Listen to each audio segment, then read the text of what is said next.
well, welcome to the Redevelopment Commission meeting of January 27th, 2025. We'll start this meeting with a roll call, please. Sue Scamilleri here. Randy Cassidy, present. Lori McRobbie, present. Deborah Meyerson, present. And can we start with staff present, please? Go ahead. Jessica McClellan, City Controller. Anna Killian Hansen, Director of Housing and Neighborhood Development. Christina Finley, Hand Department. Jane Cooper-Smith, Director of Economic and Sustainable Development.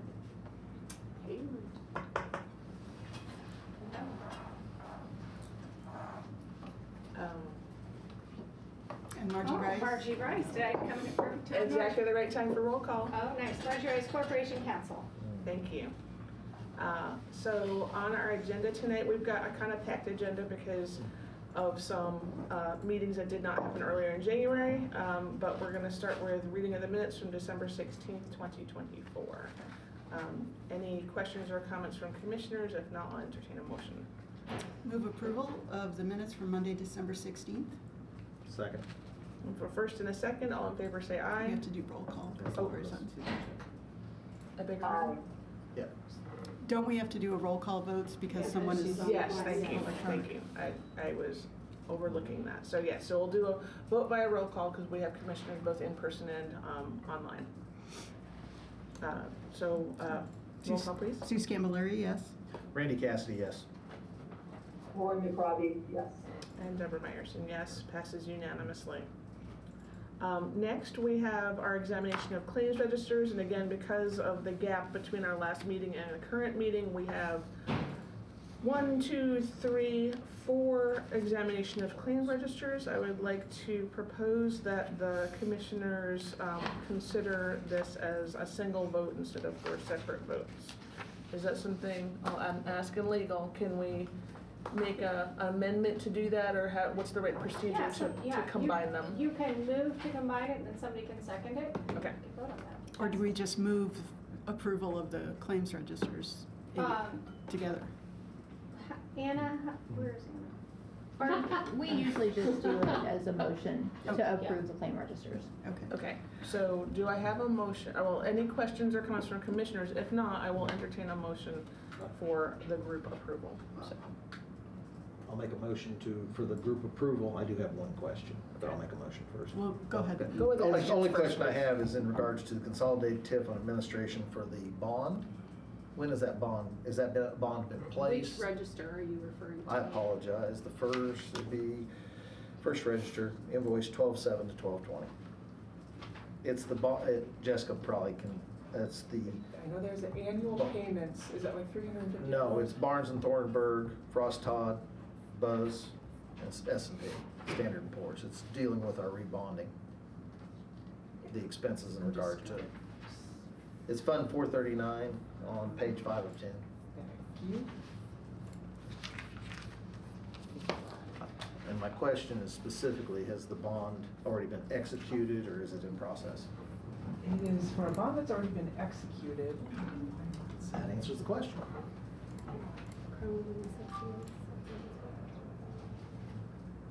Oh yeah, the 2024 TIF refunding bonds. Yeah, so we closed on those in October, I believe, of this year. Okay, I knew we'd approved it, I just wanted to verify if this Yes, was. that is related to those. Those are the bond closing costs. Okay, thank you very much, appreciate it.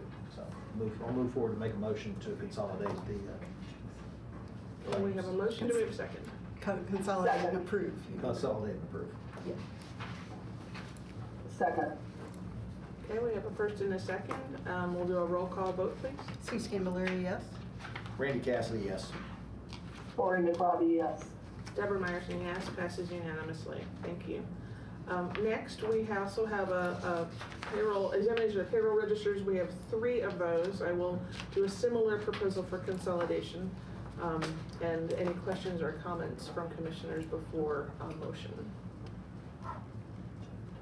Hearing no questions or comments, I will entertain a motion to approve all 3 of these I'll move. at once. I'll move approval of the payroll registers for December 13th, 2024, December 27th, 2024, and January 10th, 2025. I'll make a motion second. I'll second. Okay, we have a first and a second. A roll call vote, please. Sue Scamilleri, yes. Randy Cassidy, yes. Lori McRobbie, yes. Deborah Meyerson, yes, passes unanimously. Thank you very much. Next, we'll go to our reports of officers and committees. Do we have a director's report? No report, happy to answer any questions. Thank you. Do we have a legal report? No. Uh, I'm also happy to answer any questions if you have. Okay, thank you. Are you permanently our new legal? I am temporarily Okay. your new attorney. Okay. We'll see. We are 2 attorneys down, so when I get fully staffed again, we'll reallocate Revisit. assignments. Not that I don't love you guys, because I do, and I love RDC stuff, but, so I might pop in from time to time. Okay, now, treasurer's report. No treasurer's report this Okay. time. Thank you. A business development update? Not really at this time. We're getting ready to file our first CCC grant compliance report on Friday, so that is exciting. It's a first mile marker, and we've done more than, you've done a lot, but yeah, so that's good, and we've been very busy behind the scenes, but don't have new projects to communicate about yet, so Okay, thanks. thank you. And finally, we've got a Hopewell update. Hi, Mary Kropinski here for JS Held. Currently, we have the public offering out for Hopewell East that is due February 7th. We did issue an addendum late last week on Friday, just about some right-of-way parameters at the 2nd and Rogers intersection. But other than that, we're looking forward to receiving the upcoming proposals, and then that will engage you 3 advisors to continue to evaluate them, and then we'll come back within a couple weeks after that, after that's had time to vet out, and report back on that. Okay, thank you very much. We can move on to new business. And we have Resolution 25-01, approval of the 2025 Redevelopment Commission schedule. Would like to speak to that? Any comments? It's kind of straightforward, just give you a chance if you have anything you want to note. Make a motion to approve as presented. Second. We have a first and a second. We'll do a roll call vote, please. Sue Scanvalari, yes? Randy Casty, yes. Lori McRobbie, yes. And Deborah Meyerson, yes. The Resolution 25-01, approval of the RDC 2025 Commission schedule is approved unanimously. We are moving on to Resolution 25-02, approval for maintenance of property owned by the Redevelopment Commission of the City of Bloomington. Who would like to speak to that? I'm happy to give you a quick summary. So it's our annual resolution that approves funding for the maintenance of RDC-owned properties. Funding will come from the previously known 444 account, which is a non-TIF fund where collected rent is deposited. Any questions or comments from commissioners? The only question I have in regards to it, at one point, Mr. Allen had a list of properties, and we haven't seen them, so. I have the list, and it's very, it's difficult because it's only known as the parcel numbers right now, so it doesn't, we're trying to sort through it at the moment, and we're not sure that it's completely comprehensive. And the reason I ask, as we look into the properties and the maintenance and Yes. such, there's some that overlap with what is right away, which is that go to Public Works. Yes, the majority of the properties that are on that RDC list are public right-of-ways. So they're very small pieces of property that really we probably can't do much with, but we are more than happy to get you guys that list. Yeah, if we could get that. I'm just looking at the situation of as the RDC moves forward and we've got a separate entity of this, if this needs to be something in Public Works domain so they don't ever have to come back and simplify the process of things in the future. Yeah, we've worked together. We've also been looking at our list of all city-owned property for insurance purposes. Obviously, we started looking at that last year. So we can, legal and TAM staff can work together and get you an updated list. Yeah, I know at the present moment, given staffing situations, this is a little lower on the total poll, but if you could do that at some point this year. I think it's important for us to consider it this year. Okay, thank you. Would it be possible to propose an addendum that could be added post-approval of this, that could be added to the resolution that would provide that list, just to have it kind of in a clear record as part of the business, even if it's not part of the current record? Yeah, we can do that. Okay. So that's an amendment I'm proposing for that. Any other comments or questions from commissioners? Yeah, a question regarding the resolution lists some thresholds beyond which we have to come back to RDC for approval of a maintenance request or something like that. Have those thresholds changed? I seem to remember them differently, but I may be mistaken. I do believe that they are changing, but I'll speak to that. The city has a small purchase threshold of $5,000. The state IC code limit is $50,000. So it was changed to $5,000 like 10 years ago to try to to sort of add another layer of internal controls. It's time for us to move that up a little bit. We're gonna move it to $25,000 as a small purchase threshold. And what that means is, a city department, this may not apply what it means in general is that a city department can go and get the work that they need done without having to get quotes or bids for under $25,000. That is the Indiana code rules is called a small purchase. So that's what we are changing. We're changing that threshold. And then this body has a threshold for like bringing claims of a certain amount to the board for approval. yeah, so invoices for maintenance costs associated with RDC property that are more than $5,000 must be specifically approved for the RDC in advance of their expenditure. In the event that a utility bill exceeds $2,500, we will bring that to you at the next scheduled meeting. So the total amount of the maintenance and utility costs authorized by the resolution may not exceed $250,000. So that's the same as it has been last year, but she is discussing changing some of that. So, but the resolution does specify the 2,500 Right. and the 5,000. So And, if that changes, we will have an amendment to the resolution. okay, and who approves that change? Does this body approve that change, or is it just a matter of policy that it can change? For this ordinance? Or No, for just in general? the it's practice. Financial policy approved by the administration. Got it, Fiscal officer. Yeah. got it. Thank you very much. If there are no other comments or questions from commissioners, I will ask for a motion to approve Resolution 25-02 as amended. Could you restate the amendment? The amendment is when a list of the properties for the maintenance that is being approved in this resolution, to have a list of those properties appended to the resolution for the complete record. Okay. Move approval of Resolution 2502 as amended. Second.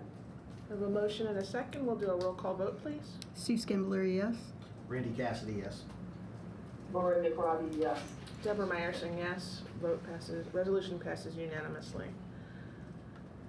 Moving to Resolution 25-03, approval of funding for appraisals for property within the allocation areas for the purpose of possible acquisition and redevelopment. Who would like to speak to this, please? I can. So this resolution authorizes an amount not to exceed $50,000 for various appraisals that will be needed throughout the year. It also delegates to Anna Killian-Hansen, who's the hand director, as you know, to sign necessary agreements regarding those appraisals. And also directs that city staff will present the findings in any appraisal to the RDC. And again, unless this is extended, it would end December 31st of this year. So it's just a one-year resolution. I will also jump in and say that if we do decide to sell or anything like that with to RDC property, we have to have 2 appraisals and we cannot sell it for anything less than the average of the 2.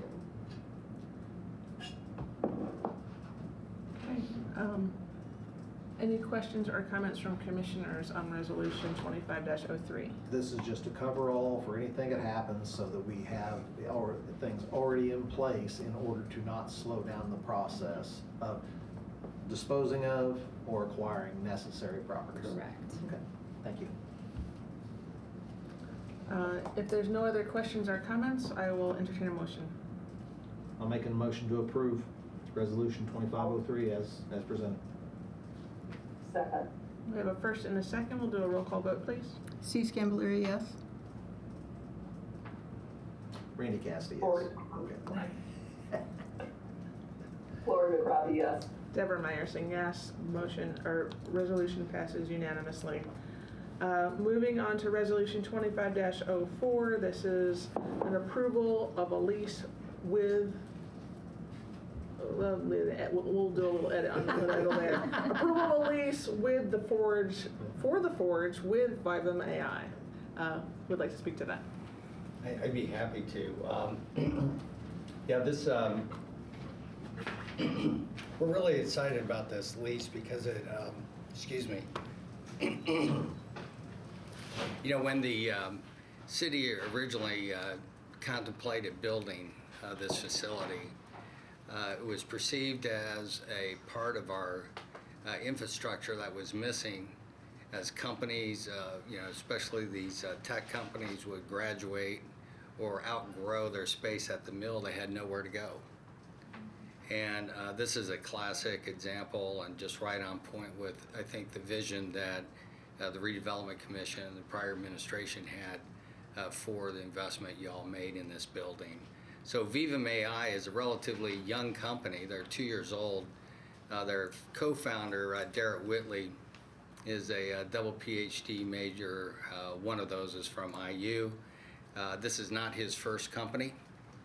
And his co-founder and the CEO, who's actually out in Silicon Valley, is a very experienced tech startup guy as well. So they're not your typical startup for Bloomington. So what's in front of us is a 5-year lease that would enable them to stay in the trades district as they scale up. They're looking at essentially just about 3,000 square feet.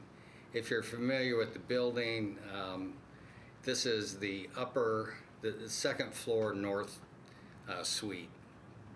So it takes that entire bay for this tenant.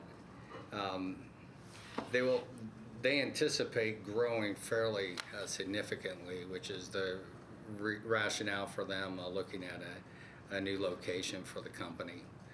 So they expect to grow, at least in revenue, almost 3x the next few years, and they're going to hire about another 20 or 30 folks. Most of them will be here in Bloomington. There'll be a few that they'll probably hire on a more distributed basis, just the nature of the work. They're a super solid company. The lease is, you know, the model lease that has been adopted for this building. So it's $21 a square foot in the first year, and it has annual escalations of 2.5%. It has 3 renewal terms for additional 5 years. We'll just carry forward the terms. The tenant improvement there's an allowance that is funded by the Lilly Endowment's CCC grant funding that IU was able to get and has allocated specifically for this purpose to accelerate the lease up of this building. So they will be hiring designer contractors. We'll work with them. We have to approve all of those plans before they can go forward. The lease will begin within 180 days of executing the lease or substantially completing the tenant improvements, whichever is first. The total value of the lease payments over the 5 years is $311,745. So I'd be happy to go into more detail. I think I hope this becomes kind of the rhythm of things because we're using this the same lease, you know, across the board. And I'd happy to answer any questions and would respectfully request that the RDC approve this lease. Thank you. Any questions or comments from commissioners? No. Yep. Only question I have is just to clarify that the improvements and such are being taken care of through the Lilly Endowment Yes. funds. So. Yeah, the RDC is not on the hook. Just as a refresher, once that grant was adopted, the workflow that's been created is that we negotiate the lease. Once we have a lease that the tenant agrees to, we go to the RDC. The RDC approves it. Then we take that approved lease to this governance body for the grant called the Trades District Advisory Board, and and then we just submit all of the approved documents for them to validate before they transfer funds, and then the funds flow through the mill to the tenants. Directly through, it doesn't come back in through No. the RDC? No. Okay, just wanted to check, because you said the flow. Okay, with that, Any other questions or comments from commissioners? I have a question, which is, Mhm. I certainly appreciate that the Lilly grant is paying for the $519,000 tenant improvement allowance. Yeah. I wish Commissioner West were here because he knows the CRE stuff much better than I do. So my question is, I mean, that's 80% more than the actual That's lease right. is. And so I'm just trying to understand, like, and again, I Yeah. appreciate that the grant can cover that tenant improvement allowance, but I don't have a good understanding of like what a typical tenant improvement allowance is in relation to the actual value of the lease and how it was decided in this case if that was the right proportion.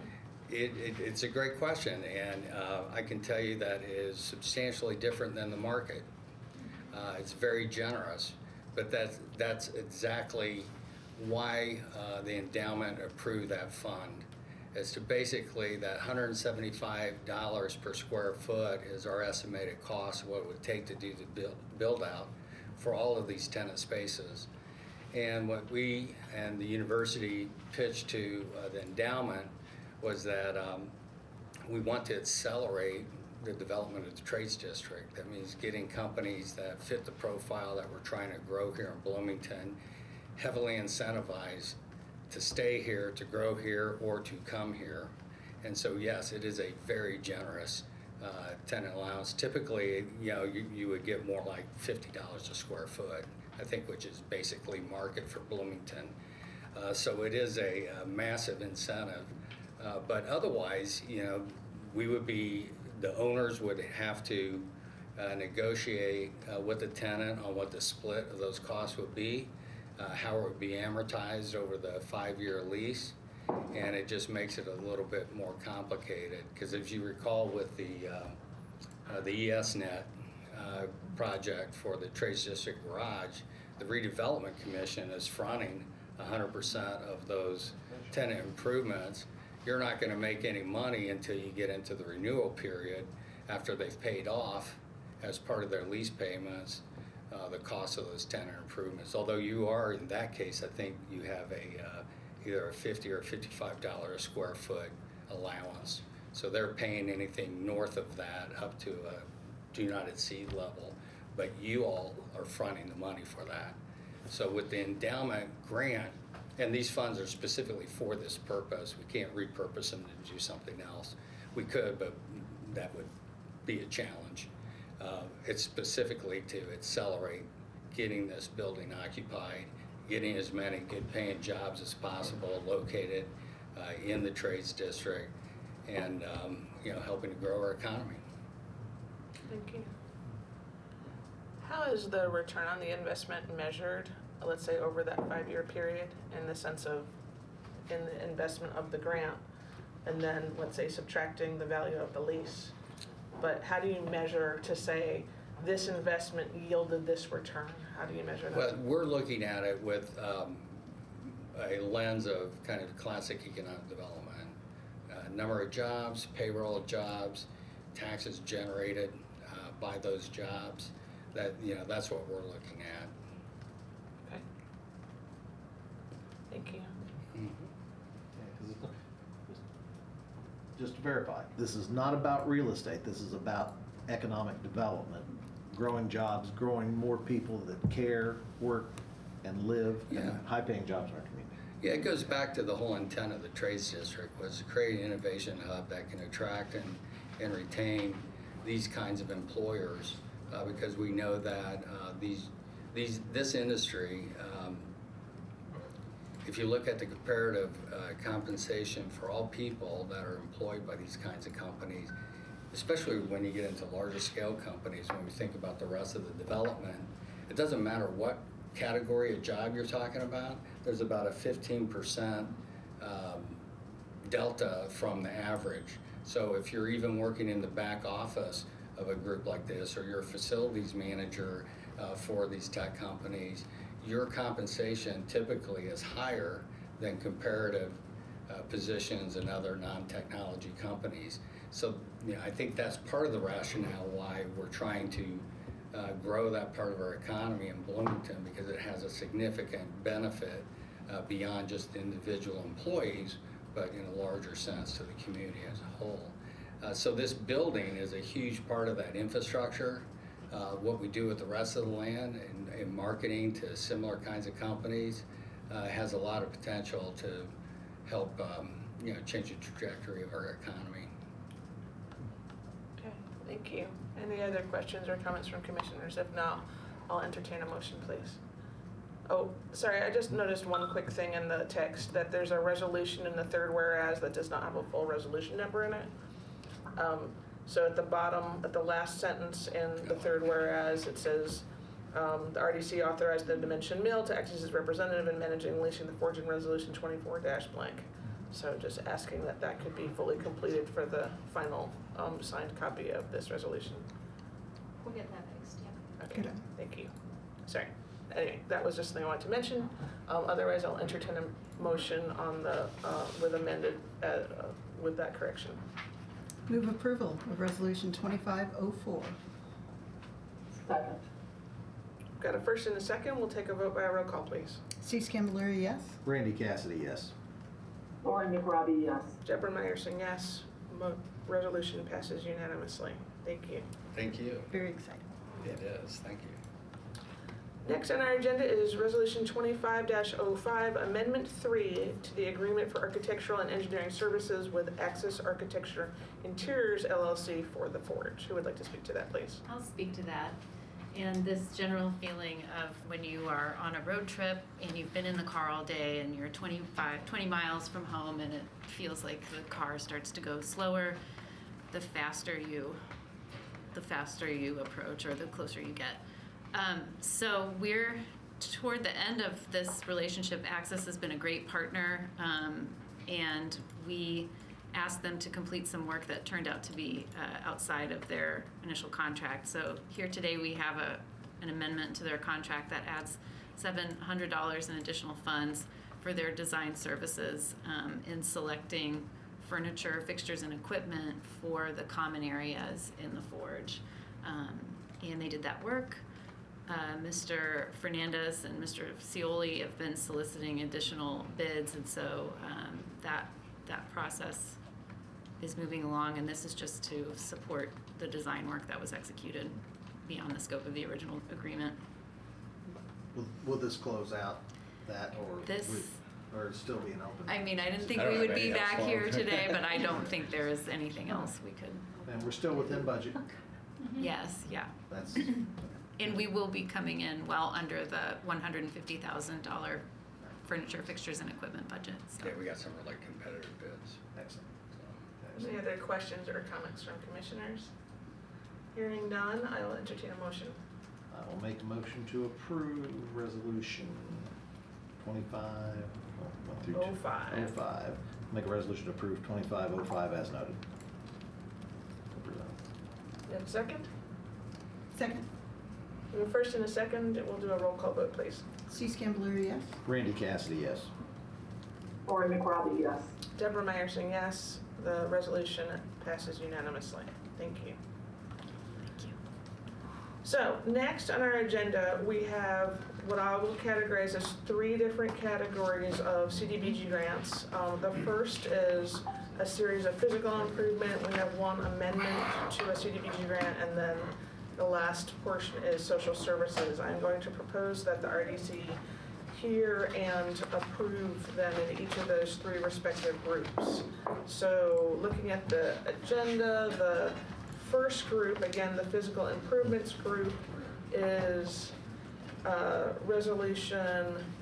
starting with resolution 25-06. I just saw that it's approval of second amendment. I just wanted to make sure that actually fit in that group of physical improvements. It does. Does, okay. It had 2 projects 2 years ago. Okay, thanks. So I'm just going to read the name of each resolution for the record, and then we'll hear staff speak to that, and then we will do a vote, and commissioners can decide if they want to accept my proposal for that grouping.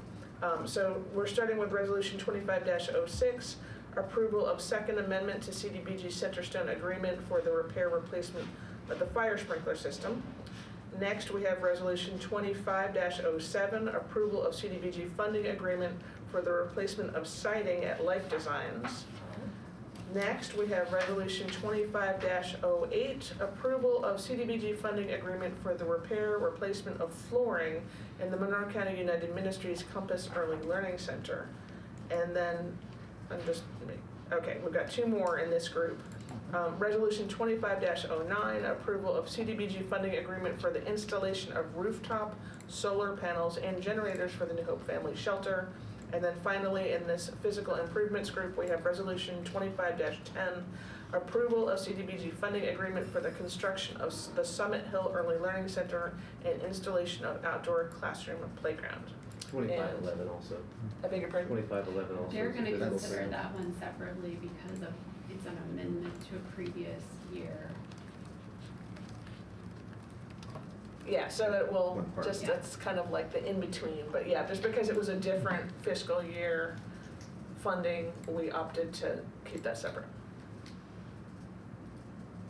So, but we will hear any comments, report on the resolutions as presented.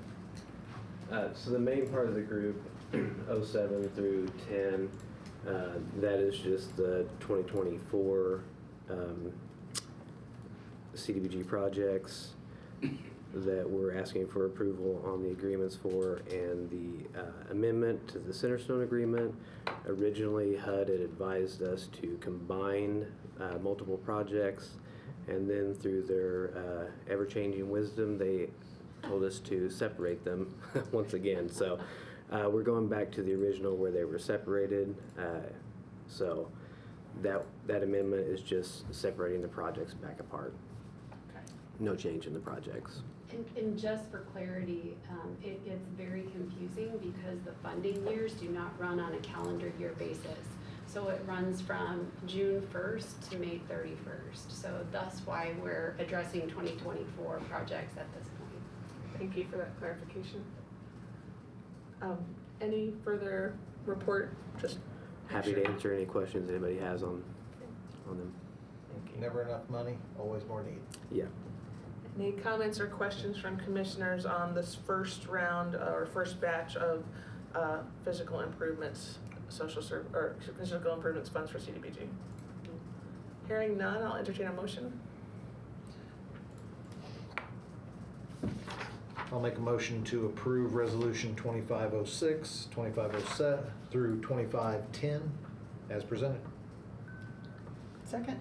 The first and a second, we'll do a roll call vote, please. C. Scambaluri, yes. Randy Cassidy, yes. Lauren McRobbie, yes. Deborah Meyerson, yes. The grouped resolutions pass unanimously. Thank you. So now we will proceed just to Resolution 25-11, approval of amendment to CDBG funding agreement for installation of safety equipment, security cameras, and monitoring equipment at the Boys and Girls Club. And would you like to speak to that, please? Yeah, so this one is a holdover from 2022. The Boys and Girls Club had turnover in their staffing, and they didn't have the capacity to run this project at the time, so now they've hired additional staff, and they have somebody that's dedicated to completing this project on their staff, so now they're moving back into getting this up off the ground and going again. So we needed to change the end date of the agreement, so that's what this is for. Thank you. Any questions or comments from commissioners on Resolution 25-11? Funding is already in place and allocated. Yep. Okay, so it's not any additional on top of what this year? Nope. Just a change into the timeframe? Yep. Yeah, it appears before you because it is part of the citizen participation plan as outlined in our HUD world. Okay, all right. Thank you. Any other questions or comments from commissioners? If not, I'll entertain a motion. I'll make a motion to approve 25-11 as presented. Second. Second. We've got first and 2 seconds. May I have a roll call vote, please? C. Scambaluri, yes. Randy Cassidy, yes. Lauren McRobbie, yes. Deborah Meyerson, yes. The resolution passes unanimously. So the last grouping on our agenda of these CDBG items are for the social services, and that starts with Resolution 25-12, approval of the CDBG funding agreement for Friends Place Shelter operated by Beacon Incorporated. Resolution 25-13, approval of the CDBG funding agreement for New Leaf, New Life. Resolution 25-14, approval of the CDBG funding agreement for Mother Hubbard's Cupboard. Resolution 25-15, approval of CDBG funding agreement for Monroe County United Ministries.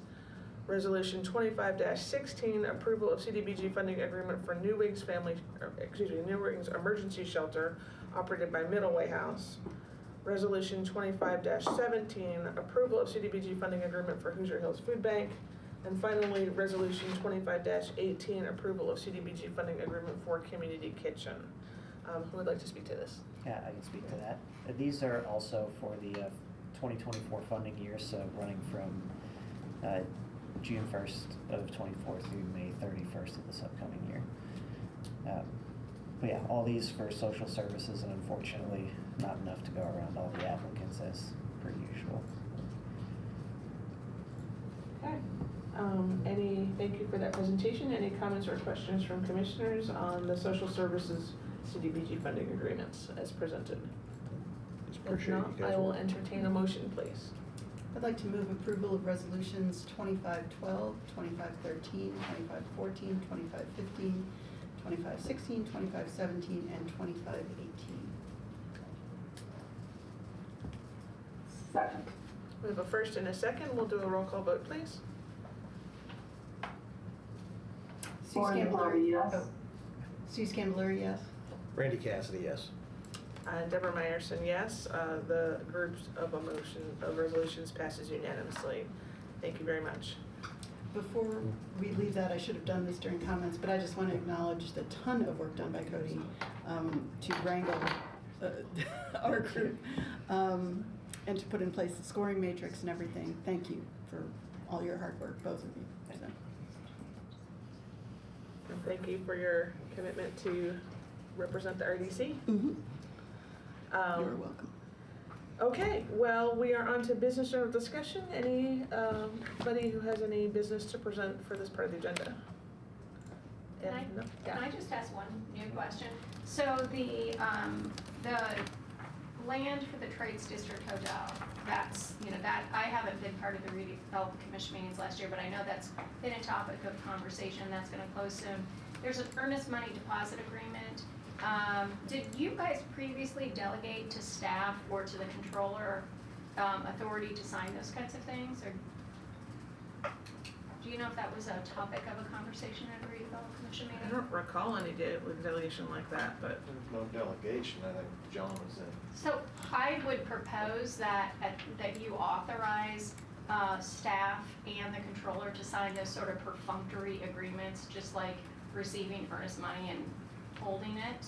I have a copy of it, I've reviewed it. It's not, going to substantially affect the redevelopment commission rights, but it's kind of something necessary to do in the course of selling that property, just to it's escrow agent is the Monroe County Land and Title Company, Title Plus. And so it's really just an agreement about, holding the earnest money.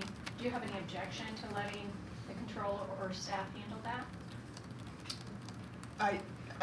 I'm sorry, I'm not clear. Is it coming to us as a resolution? No, it's and John, you might want to speak to this as well, but we have an agreement that the title company sent to us, to hold the earnest money, during the transaction. So you're gonna be selling land for this hotel.